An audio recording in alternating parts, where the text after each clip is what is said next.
Hello everyone, मैं प्रेम सागर आप सभी का आपके अपने इस YouTube channel struggle for education 563 में स्वागत करता हूं। डियर फ्रेंड्स, आज के अपनी इस क्लास में हम रीजनिंग के 15 अति महत्वपूर्ण प्रश्नों को फुल कॉन्सेप्ट और बेहतरीन शॉर्ट ट्रिक से सीखने का प्रयास करेंगे। तो आप सभी लोग कॉपी और कलम के साथ बैठिएगा और बेहतरीन तरीके से सवालों को सीखने का प्रयास कीजिएगा। तो चलिए ज्यादा देरी न करते हुए क्लास को शुरू करते हैं और एक बेहतर अंदाज में सिखाने का प्रयास करते हैं। और आज की यह क्लास जो है dear friends, SSC, CGL, CSL, NTPC, group D, railway, LP technician, UPSI, UPP सभी एग्जाम की दृष्टि से मोस्ट इंपॉर्टेंट है, जहां पर भी रीजनिंग पूछी जाती है। तो फुल कॉन्सेप्ट और बेहतरीन शॉर्ट ट्रिक्स और बेस्ट अप्रोच बताएंगे सवालों को सॉल्व करने के लिए। तो पूरी क्लास को आप देखिएगा, आपको बहुत ही ज्यादा फायदा होगा। तो चलिए, ये पहला क्वेश्चन हमारे सामने दिया गया है, कह रहा है कि 21 का जो रिलेशन 445 के साथ है वही 24 का रिलेशन क्या होगा। मतलब सर 21 को जिस प्रकार 445 लिखा गया है तो हम सेम लॉजिक से 24 को क्या लिख सकते हैं। तो देखो, अभी आप लोगों के लिए हो सकता हो ये सवाल जो है परेशानी बन रहा हो, पर मेरी एक बात आप हमेशा याद रखिए, स्टार बना के आपको विदिन सेकंड में ऐसा सवाल सॉल्व हो जाएगा। बात क्या है सर? देखो, जब भी छोटी संख्या से बड़े संख्या की तरफ जाया जाए, जब भी छोटी संख्या से बड़े संख्या की तरफ जाया जाए तो या तो वहां पर हम मल्टीप्लाई करते हैं, या तो स्क्वायर करते हैं, या तो क्यूब करते हैं। ये तीन बातें आपको ध्यान में रखनी है जब भी संख्या छोटे से बड़े की तरफ जाए। ठीक है, तो चलो अगर हम इसका मल्टीप्लाई करते हैं तो कितना से मल्टीप्लाई करेंगे? बहुत ज्यादा हो जाएगा, है ना। तो हम इसका सिंपल सा करते हैं स्क्वायर। अगर 21 का हम स्क्वायर करते हैं तो 21 21 में कितना हो जाएगा? 441 हो जाएगा। 445 के आसपास हम पहुंच गए कि नहीं पहुंच गए? आप बोलोगे हाँ सर। तो 441 में अगर हम 4 को ऐड करेंगे तो हो जाएगा 445 हो जाएगा। तो देखो यहाँ पर संख्या लिखा है 24, तो 24 का भी हम करते हैं स्क्वायर। तो 24 का स्क्वायर जब हम करते हैं तो हो जाएगा 576 हो जाएगा। देखो, आपने यहां पर 4 एक्स्ट्रा ऐड किया था ना 445 बनाने के लिए, तो 576 में भी हम करेंगे 4 को ऐड। तो 576 में जब हम 4 को ऐड कर देंगे तो संख्या हो जाएगी 580 हो जाएगी। ऑप्शन ए में दिया गया है और यही आपका राइट आंसर हो जाएगा। उम्मीद करते हैं आप सभी लोगों ने इतनी बातों को शानदार तरीके से समझने का प्रयास किया होगा। तो चलिए डियर फ्रेंड्स, चलते हैं नेक्स्ट क्वेश्चन पर। देखिए, अगला क्वेश्चन है कभी ना कभी तो आपकी नजर में ये क्वेश्चन आया ही आया होगा। यदि आप एसएससी की किसी भी एग्जाम की तैयारी कर रहे हैं तो ये प्रश्न लगभग ट्रेंडिंग में है। इस टाइप का क्वेश्चन पूछा जा रहा है। तो करना कैसे है, बेहतरीन कॉन्सेप्ट बताएंगे, मेरी बातों को आप गौर कीजिएगा डियर फ्रेंड्स। देखो, कह रहा है कि उस समुच्चय का चयन कीजिए जिसमें संख्याएं आपस में उसी प्रकार संबंधित हैं जिस प्रकार निम्नलिखित समुच्चयों की संख्याएं आपस में संबंधित हैं। मतलब जो लॉजिक इन संख्याओं के साथ लगाया गया है, सेम लॉजिक किस ऑप्शन के साथ अप्लाई होगा। तो देखो, जब भी आपके सामने ऐसा प्रश्न आएगा डियर फ्रेंड्स, मेरी कुछ बात याद रखिएगा। सबसे पहली बात याद रखिएगा कि आपको इसमें करना क्या है। बहुत सारे मेरे भाई नहीं समझ पाते कि इसमें हम करें तो करें क्या, लॉजिक कहां से ढूंढें। तो बात याद रखिएगा कि देखो, हमेशा आपको छोटी छोटी संख्या से ही बड़ी संख्या बनानी पड़ती है। हमेशा आपको छोटी छोटी संख्या से ही बड़ी संख्या बनानी पड़ती है। देखो, 4 है, 21 है, 33 है, इसमें सबसे छोटी संख्या क्या है? 4 है। उससे छोटी संख्या क्या है? 21 है। तो मतलब 4 और 21 से ही आपको 33 बनाना है।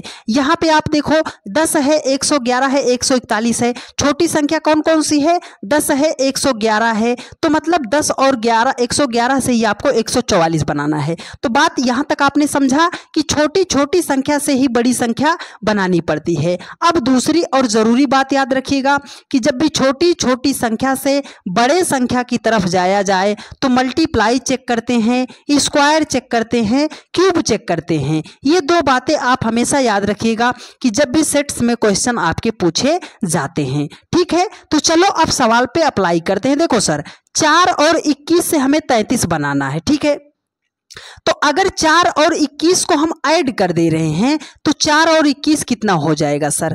25 हो जाएगा। 25 से हमें 33 बनाना है, तो 25 में अगर हम 8 को ऐड करेंगे तब संख्या निकल कर आएगी 33 आएगी। ठीक है, तो देखो, अब उसी प्रकार से 10 और 111 को ऐड करेंगे तो हो जाएगा 100 21 हो जाएगा। हमें 141 लाना है, तो इसमें हम 20 को जब जोड़ेंगे तो 141 हो जाएगा। ठीक है, देखो मतलब पहले दो छोटी संख्या को ऐड किया है तो 25 आ गया, और उसके बाद हमने ये 8 ऐड कर दिया। इस 8 का कोई लॉजिक है इस किसी संख्या से कि नहीं है? यहाँ पर देखो 20 ऐड किया है, तो आप बोलोगे हाँ सर। देखो यहाँ पर क्या है, संख्या 4 है, अगर 4 का डबल कर दे तो 8 हो जाएगा, तो वही डबल ऐड किया है। 10 और 111 को ऐड किया, 121 हो गए। ये जो 20 ऐड किया कहां से सर? इस पहली संख्या का डबल किया है। ठीक है, पहली संख्या का डबल किया है। तो चलो अब हम करते हैं। देखो इसका सिंपल सा मतलब क्या है कि अगर 4 को हम 3 से मल्टीप्लाई कर दें तो 4 तियां हो जाएगा 12। 12 में अगर 21 को जोड़ेंगे तो 21 12 हो जाएगा 33। 10 का 3 गुना करेंगे तो हो जाएगा हमारा 30। 30 में ये बीच वाली संख्या ऐड करेंगे तो हो जाएगा 141। मतलब लॉजिक कहाँ है सर कि पहली संख्या का 3 गुना और बीच वाली संख्या को ऐड कर दो तो सबसे बड़ी संख्या हमें मिल जाएगी। तो चलो देखो यहाँ पर 13 है, 13 का 3 गुना कितना हो जाएगा?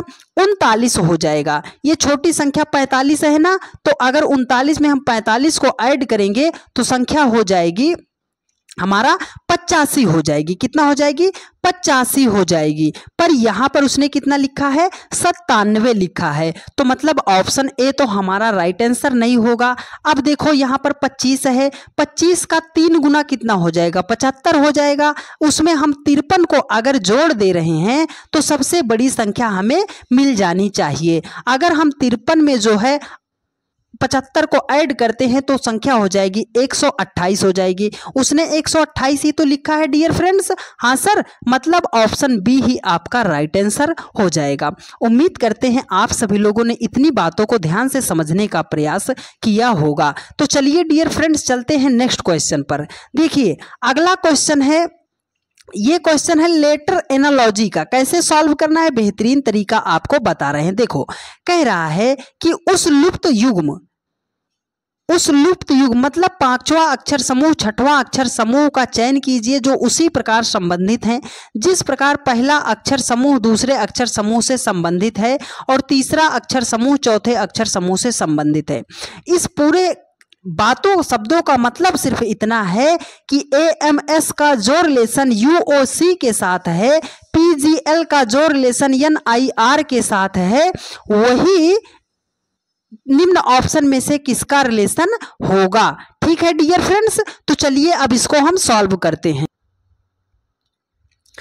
देखिए जब भी लेटर का क्वेश्चन आता है तो हमें लेटर का प्लेस वैल्यू पता होना चाहिए। तो यहाँ पर देखिए, यहाँ पर लॉजिक क्या लगाया गया है। यहाँ पर ए का प्लेस वैल्यू अगर हम ढूंढते हैं तो 1 होता है, यम का प्लेस वैल्यू 13 होता है, यस का प्लेस वैल्यू 19 होता है। ठीक है, देखो UOC लिखा है, यू का प्लेस वैल्यू 21 होता है, ओ का प्लेस वैल्यू 15 होता है, सी का प्लेस वैल्यू 3 होता है।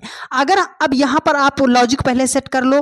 पी है, पी का प्लेस वैल्यू 16 होता है, जी का प्लेस वैल्यू 7 होता है, यल का प्लेस वैल्यू 12 होता है, यन है, यन का प्लेस वैल्यू आपका 14 होता है, आई का 9 होता है, आर का 18 होता है। ठीक है, तो लॉजिक आपको ढूंढना है। देखो अगर आपके दिमाग में ये बात चल रही है कि सर 1 से हम 21 बनाएंगे तो 20 को जोड़ोगे, अगर आप 16 से 14 बनाओगे तो -2 कर दोगे, मतलब सामने वाला लॉजिक तो नहीं लगा। जब सामने का लॉजिक नहीं लगता है तो हम पीछे से रिलेशन बनाते हैं। ठीक है, देखो 1 से अगर हम देखते हैं 3 पे तो 1 में अगर हम 2 को ऐड कर दे रहे हैं तो 3 हो जाएगा।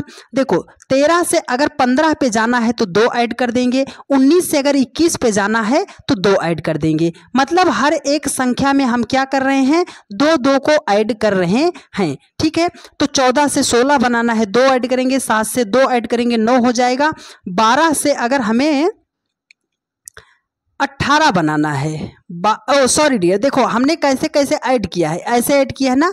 देखो 12 से 14 बनाना है, 2 ऐड करेंगे, 7 से 9 बनाना है, 2 ऐड करेंगे, 16 से 18 बनाना है, 2 ऐड करेंगे। मतलब उसने क्या किया है कि आपके सामने लॉजिक कैसे दिखाई दे रहा है। देखो पहले का तीसरे से, तीसरे का पहले से और दूसरे का दूसरे से, ऐसा आपके सामने रिलेशन बन रहा है कि नहीं बन रहा है। तो अब देखो यहाँ पर हम करते हैं। देखो उसने क्या किया है, देखो 19 2 21, 13 2 15, 1 2 3, ऐसे सिंपल सा लॉजिक उसने सेट किया है ना। तो अब हम इसके साथ अप्लाई करते हैं। देखो यहाँ पर के का 11 होता है, 11 में 2 जोड़ेंगे 13 हो जाएगा, ठीक है। डी का 4 होता है, 4 में 2 जोड़ेंगे कितना हो जाएगा, 6 हो जाएगा। लेकिन ई का 5 होता है, पहला ऑप्शन गलत हो गया। यफ है, यफ में हम क्या करेंगे, 2 जोड़ेंगे 8 हो जाएगा, एच हो जाएगा ना। आर है 18 का, है ना। 18 में अगर हम 2 जोड़ेंगे तो कितना हो जाएगा, 20 हो जाएगा। उसने 21 लिखा है तो ये ऑप्शन भी गलत हो जाएगा। 6 है, देखो एच है, एच का 8 होता है, 8 में 2 जोड़ेंगे 10 हो जाएगा, 10 पे जे आता है, ठीक है। यम का 13 होता है, 13 में 2 जोड़ेंगे 15 हो जाएगा, 15 पे ओ है, सही लिखा गया है। बी का 2 होता है, 2 में अगर हम 2 को ऐड करेंगे तो 2 2 4 होता है, 4 पे डी लिखा गया है। ऑप्शन थर्ड ही आपका राइट आंसर हो जाएगा। उम्मीद करते हैं मेरी इन सभी बातों को आपने बहुत ही ध्यानपूर्वक समझने का प्रयास किया होगा। आपको कुछ नहीं करना, पीछे से जो शब्द है उसको पहले लिख दिया है 2 जोड़कर, बीच वाला जो है उसको बीच में लिखा है 2 जोड़कर, जो पहला है उसको सबसे लास्ट में भेज दिया है सब में प्लस 2 2 कर कर, ठीक है। चलिए डियर फ्रेंड्स, अब चलते हैं नेक्स्ट क्वेश्चन पर। देखिए अगला क्वेश्चन है, ये क्वेश्चन है नंबर सीरीज का, बहुत ही प्यारा लॉजिक बताएंगे, आप ध्यान से समझिएगा। देखो कुछ कॉन्सेप्ट आपको बता रहे हैं तो ये आप याद रख लीजिएगा। पहला कॉन्सेप्ट है, दूसरा कॉन्सेप्ट है। पहला कॉन्सेप्ट ये कहता है नंबर सीरीज के सवालों को सॉल्व करने के लिए कि अगर संख्या पास पास दी गई है, मतलब संख्याएं बहुत दूर दूर की नहीं है, तो उसको हम डिफरेंस के लॉजिक से सवाल को सॉल्व कर लेते हैं। दूसरी बात क्या है सर, अगर संख्या छोटी है, फिर उससे बड़ी, फिर उससे बड़ी, फिर उससे बड़ी, फिर बहुत बड़ी, मतलब छोटे से लगातार बड़े की तरफ जा रही है, तो वहां पर हम या तो मल्टीप्लाई करेंगे, या तो स्क्वायर करेंगे, या तो क्यूब करते हैं। बस ये 2 कॉन्सेप्ट आप याद रखिएगा। मिसिंग नंबर सीरीज का आपका सवाल जो है बेहतरीन तरीके से सॉल्व होता हुआ चला जाएगा। तो चलो देखते हैं इस क्वेश्चन पर। देखो 11 है, क्वेश्चन मार्क 29 53 101 197, संख्या छोटी बड़ी उससे बड़ी उससे बड़ी बहुत बड़ी, तो 11 की अपेक्षा 197 बहुत ज्यादा बड़ी है कि नहीं, आप बोलोगे हाँ सर। तो हमें 3 चीजें चेक करना है, या तो मल्टीप्लाई करेंगे, या तो स्क्वायर करेंगे, या तो क्यूब करते हैं। तो चलो देखते हैं लॉजिक क्या लिखा गया है। देखो अगर 29 से आपको 53 बनाना है तो हम क्या कर सकते हैं सर, मल्टीप्लाई करते हैं। अगर 29 को 2 से मल्टीप्लाई कर देते हैं तो हो जाएगा हमारा 58 हो जाएगा। सर हमें 53 लाना है, हम तो आगे निकल गए, तो कितना आगे निकल गए हो, 5 माइनस कर दोगे 53 हो जाएगा। अब 53 से हमें 101 बनाना है, तो हम सर अगर 53 को करते हैं 2 से मल्टीप्लाई तो हो जाएगा 106 हो जाएगा। हमें लाना है 101, तो सर -5 करेंगे तो 101 हो जाएगा। अब यहाँ पर कितना है, 101 है। अगर 101 को हम 2 से मल्टीप्लाई करते हैं तो हो जाएगा 202 हो जाएगा। हमें 197 लाना है तो 5 कर देंगे माइनस। मतलब लॉजिक कहाँ है सर, कि इस संख्या को, पीछे वाली संख्या को भी हम करते हैं 2 से मल्टीप्लाई, तो 11 दूने कितना हो जाएगा, 22। अब इस संख्या पर पहुंचने के लिए देखो हम -5 करेंगे कि नहीं करेंगे, हर एक संख्या को हमने 2 से मल्टीप्लाई करके 5 माइनस किया है, तो अगर 22 से हम 5 को माइनस करेंगे तो संख्या हो जाएगी 17 हो जाएगी। 17 ऑप्शन 4th में दिया गया है और यही आपका राइट आंसर हो जाएगा। मतलब इस क्वेश्चन मार्क के स्थान पर 17 हो जाएगा। उम्मीद करते हैं मेरे हर एक भाई बहन ने बहुत ही शानदार तरीके से मेरी सभी बातों को समझने का प्रयास किया होगा। तो चलिए डियर फ्रेंड्स चलते हैं नेक्स्ट क्वेश्चन पर। देखिए अगला क्वेश्चन है, ये क्वेश्चन है लेटर सीरीज का। अभी तक हमने नंबर का सीरीज का पढ़ा, अब लेटर सीरीज का पढ़ते हैं। तो देखो DMHR है, AGO है, XGBL है, क्वेश्चन मार्क RAVF है। तो क्या करना, हमें प्लेस वैल्यू पता होना चाहिए। देखो डियर फ्रेंड्स यहाँ पर क्या है, प्लेस वैल्यू पहले D के साथ अगर A का रिलेशन बताते हैं, A के साथ X का बताते हैं, X के साथ क्वेश्चन मार्क और क्वेश्चन मार्क के साथ R का। तो D का प्लेस वैल्यू 4 होता है, A का प्लेस वैल्यू 1 होता है, X का प्लेस वैल्यू 24 होता है, R का प्लेस वैल्यू 18 होता है। कैसे आएंगे, देखो अगर 4 से 1 पे आना है -3 करोगे, अगर 1 से आपको 24 पे आना है सर -3 करोगे, तो 24 से अगर हम -3 करते हैं तो संख्या हो जाएगी 21। 21 पे कौन सा लेटर शुरू होता है सर, U शुरू होता है 21 से, तो मतलब जो ऑप्शन U से शुरू है वही राइट आंसर। तो ऑप्शन 3rd तो Y से शुरू है, ऑप्शन 3rd आपका राइट आंसर नहीं होगा। देखो यहाँ पर यम है, यम को उसने जे लिखा है, यम का प्लेस वैल्यू 13 होता है, जे का प्लेस वैल्यू 10 होता है, -3 करेंगे। अगर आपको जे से आपको आना है जी पे, तो जी का प्लेस वैल्यू 7 होता है, 10 से आप 3 माइनस करोगे 7 हो जाएगा। अब अगर आप 7 से भी 3 माइनस करोगे तो आ जाओगे 4 पे। 4 पे कौन सा लेटर? आप बोलोगे सर डी होता है। तो अब आगे चलो, देखो यच है, यच को उसने ई बनाया है, यच का प्लेस वैल्यू 8 होता है, ई का प्लेस वैल्यू 5 होता है, -3 करेंगे। ई से अगर आपको बी पे आना है तो ई बी का प्लेस वैल्यू 2 होता है, 5 से अगर आपको 2 पे आना है तो -3 करेंगे। तो अगर हमें 2 से -3 करेंगे तो कैसे करेंगे? देखो आप ऐसे समझो, ए बी है ना, बी ए, उसके बाद जेड, फिर आपका वाई। या आप यहां पर हो 3 माइनस करोगे तो किस लेटर पर आके पहुंचोगे? सर वाई पर आकर पहुंचेंगे। तो वाई हमने कर दिया। यहां पर आर है, आर को उसने ओ लिखा है, ओ को उसने एल लिखा है, एल को उसने एफ लिखा है। तो आर का प्लेस वैल्यू कितना होता है? 18 होता है। 18 को उसने लिखा है, ओ का 15, -3, मतलब हर एक संख्या से 3 माइनस करते हुए गया है। तो यहाँ पर यल है, यल का प्लेस वैल्यू 12 होता है, 12 से 3 अगर हम माइनस कर देंगे तो हो जाएगा हमारा 9। 9 पे कौन सा नंबर लेटर आता है? आप बोलोगे सर आई। तो यू डी वाई आई, यू डी वाई आई जो है ऑप्शन फर्स्ट में दिया गया है और यही आपका राइट आंसर हो जाएगा। उम्मीद करते हैं आपने इस सवाल को भी बेहतरीन तरीके से समझने का प्रयास किया होगा। तो चलिए डियर फ्रेंड्स, चलते हैं नेक्स्ट क्वेश्चन पर। देखिए अगला क्वेश्चन है, कह रहा है कोडिंग डिकोडिंग का सवाल है, बहुत ही शानदार प्रश्न है, तो ध्यान से आप समझने का प्रयास कीजिएगा। देखो कह रहा है कि यदि चार्जर को 129 के रूप में कूटबद्ध किया जाता है तो हिंग्स को जो है कैसे कूटबद्ध किया जाएगा? तो देखो चार्जर का उसने लिखा 129, तो हमें लेटर दिया गया है। सर लेटर का हमें प्लेस वैल्यू पता होना चाहिए। तो देखो हम इसका प्लेस वैल्यू लिखते हैं, आप साथ के साथ याद करते हुए चलिएगा। देखो सी का प्लेस वैल्यू 3 होता है, एच का 8 होता है, ए का 1 होता है, आर का 18 होता है, जी का 7 होता है, ई का 5 होता है, आर का 18 होता है। अब हम क्या करें, 3 8 1 18 7 5 18 से हमें 129 लाना है। अगर आपके दिमाग में ये बात चल रही है कि सर इसको हम ऐड कर लें, अगर आप सबको ऐड भी कर लोगे डियर फ्रेंड्स तब भी 129 पर आप नहीं पहुंच सकते। जब आप सीधा 129 पर नहीं पहुंच सकते हो तो आपके दिमाग में एक दूसरी बात आनी चाहिए कि सर क्या वर्ड का अपोजिट हम करके ऐड कर लें? आप बोलोगे हाँ सर अपोजिट करके ऐड कर लें। तो आप देखो सी का अपोजिट कितना होता है आपको नहीं पता है, तो नहीं पता है तो उसी के लिए जो मेथड बता रहे हैं आप उसको समझिएगा। किसी भी दो नंबर को जब हम ऐड करते हैं और उसका योगफल अगर 27 हो जा रहा है तो मतलब वह वर्ड जो है अपोजिट लिखा गया है। तो 3 में कितना जोड़ेंगे कि 27 हो जाए? आप बोलोगे सर 14। 18 में कितना जोड़ेंगे सर? 19। 1 में कितना जोड़ेंगे सर? 26। 18 में कितना जोड़ेंगे सर? कितना जोड़ेंगे? 18 में 9 ऐड करेंगे। 7 में कितना जोड़ेंगे सर? देखो कितना जोड़ेंगे? 7 में 20 को ऐड करेंगे। अब 5 में कितना जोड़ेंगे सर? 22 जोड़ेंगे। 18 में कितना जोड़ेंगे सर? 9 को ऐड करते हैं। ठीक है, अब इस वाली नीचे वाली संख्या को ऐड करो, देखो क्या 129 होता है कि नहीं होता है? चलो ऐड करते हैं। देखो 22 9 कितना हो जाएगा? 31 हो जाएगा। 31 में अगर हम 20 को ऐड करेंगे तो 51 हो जाएगा। 51 और 9 कितना हो जाएगा? 60 हो जाएगा। 60 20 कितना हो जाएगा? 86 हो जाएगा। 86 4 कितना हो जाएगा आपका? 90। 90 में 20 ऐड करेंगे 110 हो जाएगा। अब यहाँ पर 19 है, अगर 110 में हम 19 को ऐड करते हैं तो संख्या हो जाएगी 129 हो जाएगी। क्या हो जाएगी? 129 हो जाएगी। मतलब जो यहाँ पर लेटर दिया गया है उसका अपोजिट नंबर अगर हम ऐड करते हैं तो जो यहाँ पर दिया गया है वो संख्या हमें मिल जा रही है।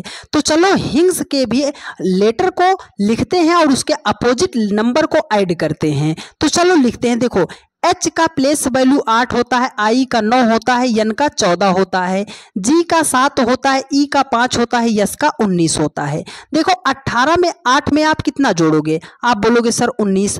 19 में कितना जोड़ोगे आप? तो आप बोलोगे सर 18 9 27 हो जाएगा। ठीक है, कितना हो जाएगा? 27 हो जाएगा। 27 हो जाएगा। ठीक है, 8 में कितना जोड़ोगे? 8 में आप जो है 19 को ऐड करोगे तो आपका 27 हो जाएगा। 19 में आप कितना जोड़ोगे? 18 जोड़ोगे। अब देखो 14 में कितना जोड़ोगे सर? 13 जोड़ोगे। 20 7 में कितना? 20 ऐड करेंगे। 5 में कितना? 22 ऐड करेंगे। 19 में कितना जोड़ेंगे? 8 ऐड करेंगे। अब आपको इन सबको करना है ऐड, तो चलो हम करते हैं ऐड। देखो 19 18 कितना हो जाएगा? 37। 37 3 कितना हो जाएगा? 40। 40 10 50। 50 20 हो जाएगा 70। 70 22 कितना हो जाएगा आपका? 92 हो जाएगा। और 92 में जब हम 8 को ऐड करेंगे तो संख्या निकल कर आएगी 100 आएगी। मतलब अगर हिंग्स के अपोजिट को हम ऐड करते हैं तो 100 आएगा। 100 ऑप्शन 4th में दिया गया है और यही आपका राइट आंसर हो जाएगा। उम्मीद करते हैं आप सभी लोगों ने मेरी इतनी बातों को ध्यान से समझने का प्रयास किया होगा। तो चलिए डियर फ्रेंड्स चलते हैं नेक्स्ट क्वेश्चन पर। देखिए अगला क्वेश्चन कह रहा है, बहुत ही प्यारा क्वेश्चन है, बहुत ही प्यारा लॉजिक है, आप इसका जवाब देने का प्रयास कीजिएगा। देखिए कह रहा है कि उस शब्द का चुनाव करें जो इनकॉन्सिस्टेंस के में दिए गए अक्षरों का उपयोग करके नहीं बनाया जा सकता है। इसका मतलब है कि ये जो 4 ऑप्शन दिए गए हैं, कौन सा ऑप्शन इसके वर्ड को अगर हम इसमें बनाते हैं तो कौन सा वर्ड हमारा नहीं बनेगा। तो देखो यहाँ पर पहले मिलाते हैं। यहाँ पर लिखा है SUN है, तो इसमें हमें यस तो मिल जा रहा है। यहाँ पर यू लिखा है। इस पूरे नंबर में आपको लेटर में जो है वर्ड में आपको कहीं यू दिखाई दे रहा है तो यू नहीं दिखाई दे रहा, मतलब पहला ही शब्द है जो हम नहीं बना सकते हैं इनकॉन्सिस्टेंस के शब्दों से। तो यही तो हमें बनाना था, उपयोग करके नहीं बनाया जा सकता। तो ऑप्शन फर्स्ट में ही है और यही आपका राइट आंसर हो जाएगा। उम्मीद करते हैं आपने इतनी बातों को समझने का प्रयास किया होगा। तो चलिए डियर फ्रेंड्स चलते हैं नेक्स्ट क्वेश्चन पर। ये बहुत ही सिंपल सा क्वेश्चन था डियर फ्रेंड्स। देखो अगला क्वेश्चन, ये क्वेश्चन जो है बहुत ही बढ़िया क्वेश्चन है, रैंकिंग टेस्ट का क्वेश्चन है। तो क्या आप इसका जवाब दे पाओगे या नहीं दे पाओगे? देखो कह रहा है कि 58 फूलों की एक पंक्ति में गुलाब दाएं छोर से 17वें स्थान पर है और सूरजमुखी बाएं छोर से 22वें स्थान पर है। ज्ञात कीजिए कि गुलाब और सूरजमुखी के बीच कितने फूल हैं। बस आपको ये लाइन याद रखनी है कि जब भी ये पूछा जाए कि बीच में कितना फूल है या बीच में कितना वस्तु है, तो जब भी ऐसा बीच में आता है आप ये फार्मूला याद रखिएगा। T बराबर L प्लस R होता है प्लस आपका यक्स होता है। T मतलब कुल आदमी या कुल वस्तुओं की संख्या, L मतलब लेफ्ट से संख्या, R मतलब राइट से संख्या, यक्स जो है ये जो बीच में है उनकी संख्या। तो देखो 58 फूलों की एक पंक्ति है, टोटल फूल कितने हैं? 58 हैं। कह रहा है कि दाएं छोर से राइट साइड से 17वें स्थान पर, बाएं छोर से 22वें स्थान पर, तो इन दोनों को ऐड कर लेंगे और यक्स का मान ही तो हमें निकालना है। तो 22 और 17 को ऐड करते हैं तो हो जाएगा हमारा 39 हो जाएगा। अब अगर 58 से हम 39 को माइनस कर देते हैं तो संख्या निकल कर आएगी हमारे सामने 19 निकल कर आएगी। मतलब गुलाब और सूरजमुखी के बीच कितने फूल हैं सर? 19 फूल हैं। 19 ऑप्शन सेकंड में दिया गया है और यही आपका राइट आंसर हो जाएगा। जब भी वो बीच में कुछ फूल या कुछ आदमी या कुछ वस्तुओं की बात करेगा तो ये फार्मूला आपको याद रखना पड़ेगा कि T बराबर L plus R plus x. उम्मीद करते हैं आपने इतनी बातों को समझने का प्रयास किया होगा। तो चलिए डियर फ्रेंड्स देखिए अगला क्वेश्चन बहुत ही शानदार प्रश्न है। कह रहा है कि निम्नलिखित प्रश्न में दिए गए विकल्पों में से विषम अक्षरों का चयन कीजिए। 4 ऑप्शन दिए गए हैं, चारों में जो सबसे अलग है वही हमें ज्ञात करना है। तो देखो हम बहुत शिद्दत से समझाने का प्रयास कर रहे हैं तो आप समझने का कोशिश कीजिएगा। यहाँ पर देखो लेटर दिए गए हैं तो हम स्टेप बाय स्टेप एक एक लेटर को पहले लिखेंगे फिर आपको समझाने का प्रयास करते हैं। मेरे बहुत सारे भाई हैं जिन्होंने अब तक का इसका आंसर भी दे दिया होगा। अब आप ये ना सोचिए डियर फ्रेंड्स कि आपने आंसर दे दिया, हम बहुत स्लो काहे पढ़ा रहे हैं। अपने इस चैनल का एक ही मकसद है डियर फ्रेंड्स कि कोई एक सिंगल सा मेरा भाई मेरी बहन ये कहकर ना जा पाए कि सर हमें समझ में नहीं आया। जितने भी लोग देखते हैं हर एक उस बच्चे को हम ध्यान में रखकर पढ़ाते हैं कि कमज़ोर से कमज़ोर बच्चा जो भी होगा वो भी हमारी इस क्लास से सीख कर जाए। तो यदि आपने इस प्रश्न को सॉल्व कर लिया है तो थोड़ा सा हमें कोऑपरेट कीजिएगा अपने हर भाइयों को साथ में लेकर चलने के लिए, ठीक है। देखिए यहाँ पर ए जे है, तो हम चलो प्लेस वैल्यू लिखते हैं। एक्स का प्लेस वैल्यू 24 होता है, ए का प्लेस वैल्यू 1 होता है, ई का प्लेस वैल्यू 5 होता है, जे का प्लेस वैल्यू 10 होता है, एन का प्लेस वैल्यू 14 होता है, क्यू का प्लेस वैल्यू 17 होता है, यू का प्लेस वैल्यू 21 होता है, जे का प्लेस वैल्यू 26 होता है। ठीक है, डी है, डी का प्लेस वैल्यू 4, जी का प्लेस वैल्यू 7, के का प्लेस वैल्यू 11, पी का प्लेस वैल्यू 16 होता है। जी है 7 हो गया, जे है 10 हो गया, एन है 14 हो गया, टी है 20 हो गया।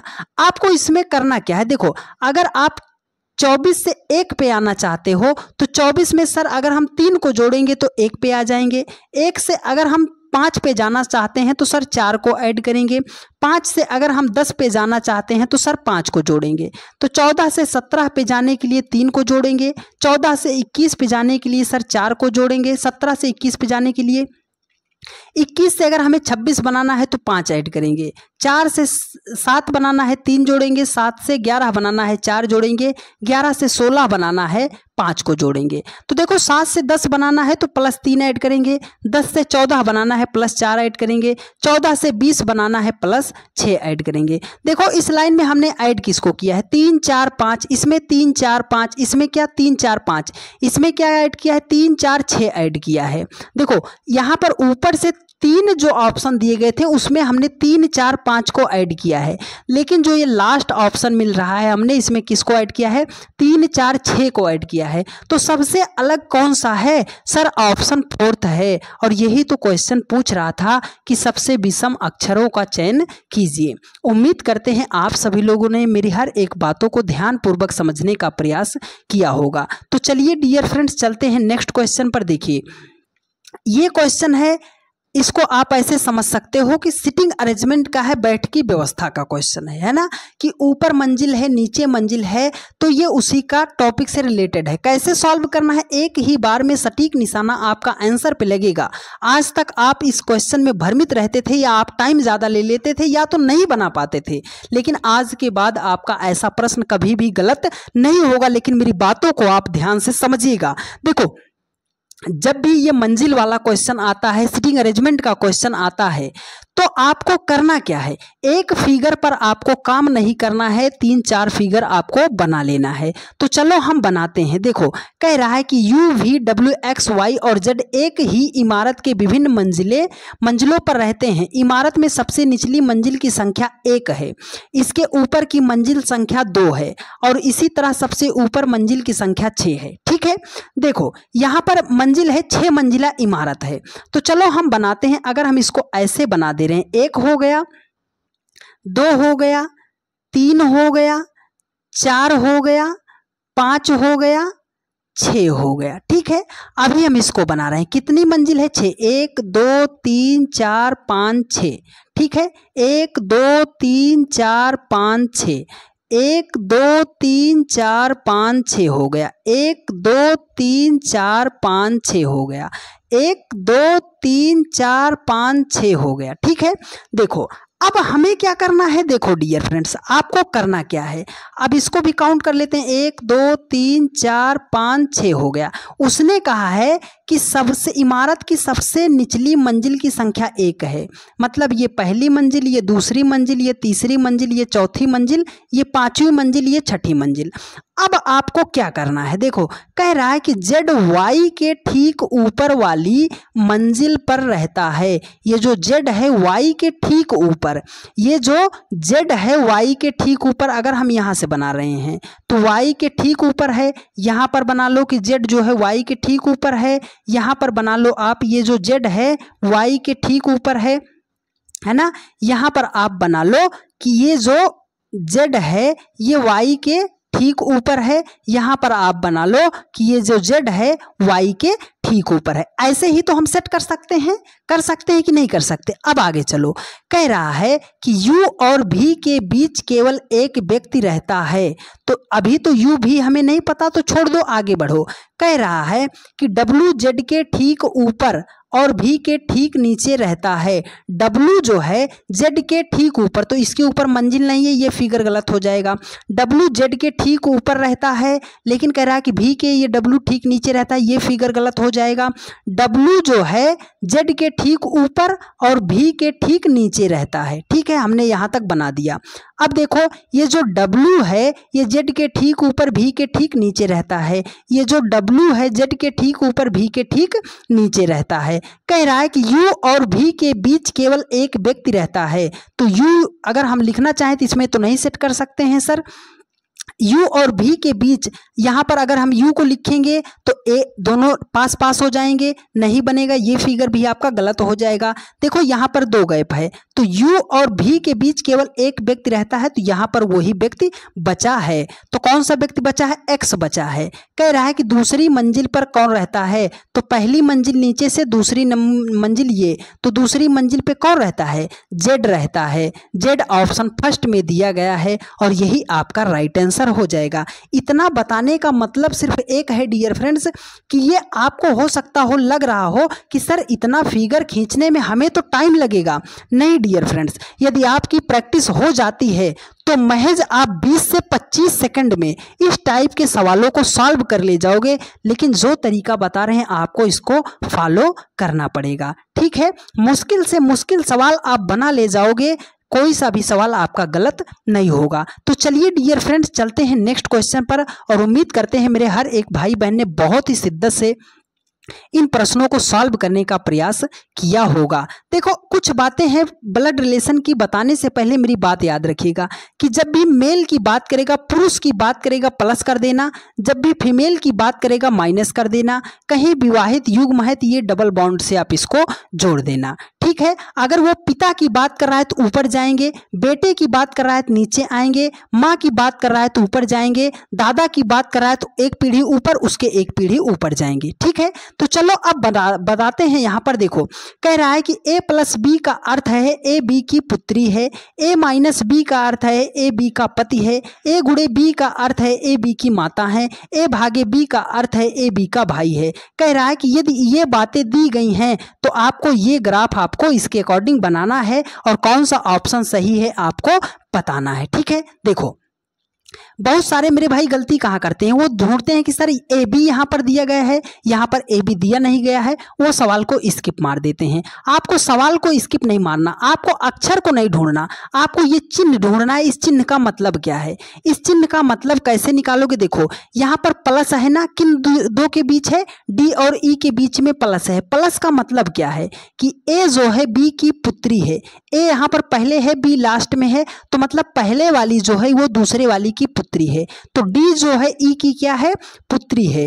डी जो है ई की पुत्री है। ये जो डी है पुत्री है, किसकी पुत्री है? ई की पुत्री है। ठीक है, यहाँ पर देखो क्या है? प्लस है, तो प्लस का मतलब क्या है? ए बी की पुत्री है। ई जो है किसकी पुत्री है? एफ की पुत्री है। ई जो है पुत्री है, किसकी पुत्री है? एफ की पुत्री है। किसकी पुत्री है? एफ की पुत्री है। यहाँ पर माइनस है, माइनस चिन्ह कहाँ पर? यहाँ पर है। माइनस का अर्थ क्या है? ए बी का पति है, मतलब ये जो एफ है वो जी का पति है। तो पति है तो प्लस कर दिया, किसका पति है? किसका पति है? जी का पति है। अब अगर ये पति हो गया तो दूसरी क्या हो जाएगी? पत्नी हो जाएगी। यहाँ पर गुणा है, गुणा का अर्थ क्या है? ए बी की माता है, मतलब ये जो जी है वो एच की माता है। तो माता है तो इसका जो बेटा होगा वो एक पीढ़ी नीचे जाएगा, कहाँ जाएगा? एच जाएगा, एच की माता हो गई। यहाँ पर भाग है, भाग का मतलब क्या है कि ए बी का भाई है, ये जो एच है ये भाई है, किसका? आई का भाई है। यहाँ पर माइनस है, माइनस का मतलब ए बी का पति है। आई जो है ये पति है, किसका पति है? जे का पति है। अब आपको इस चार ऑप्शन को बताना है कि कौन सा कथन सत्य नहीं है। तो चलो देखो पहला ऑप्शन चेक करते हैं। कह रहा है कि डी जो है आई की बहन है, ये डी जो है आई की बहन है। देखो ये मान लो आपके पिताजी हैं, ठीक है, ये आपके पिताजी हैं, ये आप हो, ये आपका बेटा है, और ये मम्मी जी है। मम्मी जी का जो क्या होगा? मम्मी जी का जो बेटा है वो आपका भाई हो जाएगा। मतलब ये दोनों पीढ़ियां जो हैं एक दूसरे के समकक्ष हैं, बराबर हैं। ये एक पीढ़ी नीचे की बात कर रहा है, मतलब आपका जो बेटा है, आपका बेटा है वो आपके भाई का क्या लगेगा? वो तो लगेगा सर आपका जो बेटा है या बेटी है वो आपके भाई का क्या लगेगा, वो भतीजी या भतीजा लगेगा। तो ये इसने बोला है बहन लग रहा है, तो पहला ऑप्शन ही आपका गलत हो जाएगा। उम्मीद करते हैं ऑप्शन ए ही आपका राइट आंसर होगा और आपने बहुत ही बेहतरीन तरीके से समझने का प्रयास किया होगा। तो चलिए डियर फ्रेंड्स चलते हैं नेक्स्ट क्वेश्चन पर। देखिए अगला क्वेश्चन दिया गया है, बहुत ही शानदार प्रश्न है, ध्यानपूर्वक समझने का प्रयास कीजिएगा। देखिए कह रहा है कि दिए गए आरेख में वृत्त जो है स्नातक का प्रतिनिधित्व करता है, त्रिभुज जो है नियोजित लोगों का और आयत जो है ग्रामीण लोगों का प्रतिनिधित्व करता है। आरेख का ध्यानपूर्वक अध्ययन करें और नीचे दिए गए प्रश्न का उत्तर दें। ग्रामीण बेरोजगार, मतलब जो ग्रामीण लोग हैं वो क्या है कि बेरोजगार हैं, और स्नातकों की संख्या कितनी है। तो चलो देखो यहाँ पर उसने त्रिभुज लिखा है। त्रिभुज जो है किसको नियोजित, त्रिभुज जो है नियोजित लोगों को, मतलब जो सरकारी लोग हैं, मतलब नियोजित लोग हैं। ठीक है, क्या है, नियोजित लोग हैं। नियोजित मतलब आप ऐसे समझ लो कि सरकारी लोग हैं। ठीक है, ये लोग हैं नियोजित हैं, हमने इसको लिख दिया। वृत्त जो है वो कह रहा है कि ये वृत्त वाले जो हैं ये स्नातक वाले लोग हैं। क्या है, स्नातक वाले लोग हैं कि इन्होंने स्नातक तक पढ़ाई की है। और ये जो आपका आयत है ये कह रहा है कि ये ग्रामीण लोग मतलब बेरोजगार लोग हैं। ठीक है, ग्रामीण लोग जो हैं ये बेरोजगार लोग हैं। देखो नियोजित की अगर कुल संख्या पूछे तो ये जितने लोग हैं ये नियोजित हैं। केवल नियोजित अगर कहेगा तो 4 लोग नियोजित हैं, केवल स्नातक कहेगा तो 10 लोग स्नातक हैं, केवल ग्रामीण कहेगा तो 12 लोग हैं।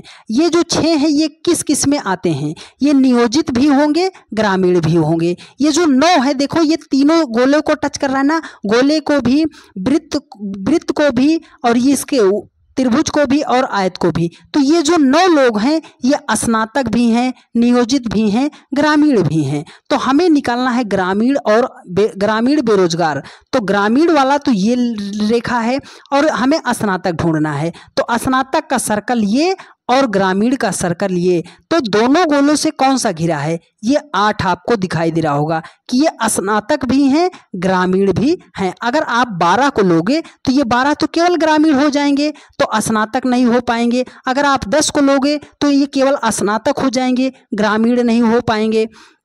अगर आप इस 6 को ले रहे हो तो ये 6 जो हैं ये हो जाएंगे नियोजित और ग्रामीण। लेकिन आपको निकालना है कि बेरोजगार और स्नातक, तो बेरोजगार और स्नातक 8 में है, 8 ऑप्शन सी में है और यही आपका राइट आंसर हो जाएगा। उम्मीद करते हैं मेरे हर एक भाई बहन ने बहुत ही शानदार तरीके से सभी के सभी सवालों को सीखने का प्रयास किया होगा। चलिए डियर फ्रेंड्स देखिए अगला क्वेश्चन है, बहुत ही प्यारा क्वेश्चन है, सेल वेन डायग्राम का क्वेश्चन है।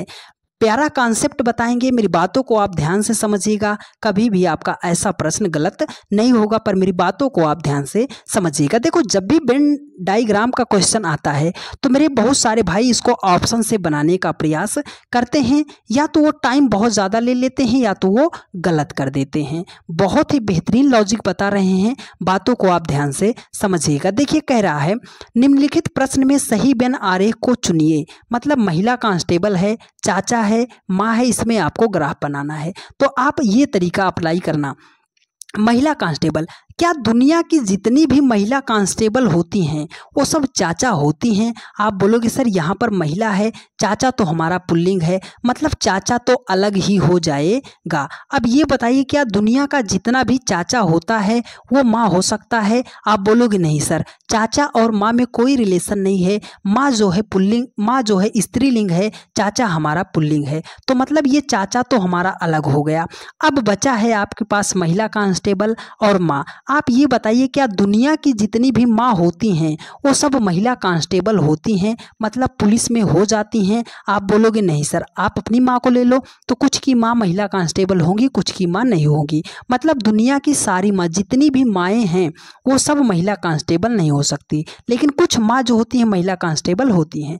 अब आप ये बताओ क्या दुनिया की जितनी भी महिला कांस्टेबल हैं वो सब माँ बन ही जाती हैं? आप बोलोगे नहीं सर, कुछ महिलाएं ऐसी भी होती हैं महिला कांस्टेबल जिनकी शादी नहीं हुई है, ना तो उनके बाल बच्चे हैं, और जब तक बाल बच्चे नहीं हैं वो माँ नहीं हो सकती। तो मतलब महिला कांस्टेबल और माँ में हो जाएगा कुछ का रिलेशन, लेकिन ये जो हमारे चाचा हैं ये तो अलग ही हो जाएंगे। ऐसा ग्राफ आपको ऑप्शन डी में दिखाई दे रहा है और यही आपका राइट आंसर हो जाएगा। उम्मीद करते हैं आपने मेरी बातों को बहुत ही ध्यानपूर्वक समझने का प्रयास किया होगा। तो चलिए डियर फ्रेंड्स, चलते हैं नेक्स्ट क्वेश्चन पर। सबसे महत्वपूर्ण प्रश्न, जिसको आप सभी लोग भारी से भारी संख्या में गलत करते हो और आप समझ नहीं पाते हो कि सब जब हमारे सामने ऐसा वर्ग में मिसिंग नंबर का क्वेश्चन आता है तो कैसे सॉल्व करते हैं। देखो, निम्नलिखित प्रश्न में लुप्त संख्या ज्ञात करना है। क्वेश्चन मार्क के स्थान पर कौन सी संख्या होगी हमें फाइंड आउट करना है। तो 1 मिनट में कॉन्सेप्ट समझो और 10 सेकंड में आप आंसर दे दो। कॉन्सेप्ट क्या है सर, कि जिधर को सबसे बड़ी बड़ी संख्या दी जाएगी उसी दिशा में हमें सवाल को सॉल्व करना पड़ता है। दूसरी बात क्या है कि जब भी छोटी छोटी संख्या से बड़ी संख्या बनाई जाएगी तो मल्टीप्लाई, स्क्वायर और क्यूब को हम जरूर चेक करते हैं। तो चलो इस प्रश्न में ढूंढते हैं। 8 है, 14 है, 224, 11 है, 15 है, 330 है, 9 है, 12 है, क्वेश्चन मार्क। सबसे बड़ी संख्या आपको कहाँ पर दिखाई दे रही है? आप बोलोगे सर 224 है, 330 है। इसका मतलब क्या है कि इस रो की सबसे बड़ी संख्या 224 है, इस रो की सबसे बड़ी संख्या 330 है। तो मतलब 8 और 14 से हमें 224 बनाना है। वही बात है, 8 और 14 जो है 224 की अपेक्षा बहुत छोटी है। तो जब भी छोटी छोटी संख्या से बड़ी संख्या बनानी हो तो हम किन चीज़ों को ध्यान रखते हैं? मल्टीप्लाई, स्क्वायर और क्यूब। यही 3 बातें याद रखते हैं कि नहीं याद रखते? आप बोलोगे हाँ सर। तो चलो हम 14 को 8 से मल्टीप्लाई कर देते हैं। तो 14 8 कितना हो जाएगा? 112 हो जाएगा। सर उसने 224 लिखा है, तो 112 से अगर हमें 224 बनाना पड़े तो कैसे बनाएंगे? सर 112 का डबल, अगर 112 को 2 से मल्टीप्लाई कर देते हैं तो 224 हमारा बन जाएगा। अब अगर 11 गुणे 15 करते हैं तो कितना हो जाएगा? ये हो जाएगा 165 हो जाएगा। 165 से अगर हमें 330 लाना है तो 165 को डबल कर देंगे तो 330 हो जाएगा। मतलब लॉजिक हमें मिल गया है सर कि पहले दोनों छोटी संख्या को मल्टीप्लाई करेंगे तो 12 नंबे कितना हो जाएगा? 108 हो जाएगा। हर एक संख्या का हमने डबल किया है ना, तो 108 का भी कर देंगे डबल, और 108 का डबल जो होता है वो हो जाएगा 216 हो जाएगा। 216 जो है ऑप्शन सी में दिया गया है और यही आपका राइट आंसर हो जाएगा। उम्मीद करते हैं मेरे हर एक भाई बहन ने बहुत ही शानदार तरीके से सभी के सभी सवालों को सीखने और समझने का प्रयास किया होगा। तो यदि आपको सारी बातें समझ में आई हैं और आप चैनल पर नए हैं तो हमें ज़्यादा से ज़्यादा आप सभी लोग सपोर्ट करने के लिए चैनल को सब्सक्राइब कर लीजिए। वीडियो को ज़्यादा से ज़्यादा अपने सभी दोस्तों के पास शेयर कर दीजिए। वो कंटेंट आपको फ्री ऑफ कॉस्ट यूट्यूब पर प्रोवाइड किया जा रहा है डियर फ्रेंड्स। आपने क्लास को पढ़कर ही आपको पता लगा होगा। तो यदि मेरी सारी बातें समझ में आई और आपको क्लास अच्छी लगी है तो सबसे पहले आप सभी लोग वीडियो को लाइक करके चैनल को आप सब्सक्राइब कर लीजिए और अपने सभी दोस्तों के पास वीडियो को फटाफट शेयर कर दीजिए। डेली की रात 8:45 पर रीजनिंग की यह क्लास चलती है, तो जहां कहीं पर भी रहा कीजिए, भारी से भारी संख्या में डायरेक्ट आप जो है 8:45 पर आके क्लास को पढ़ने का प्रयास कीजिए। ठीक है प्यारे दोस्त, मिलते हैं आप लोगों से नेक्स्ट वीडियो में। धन्यवाद।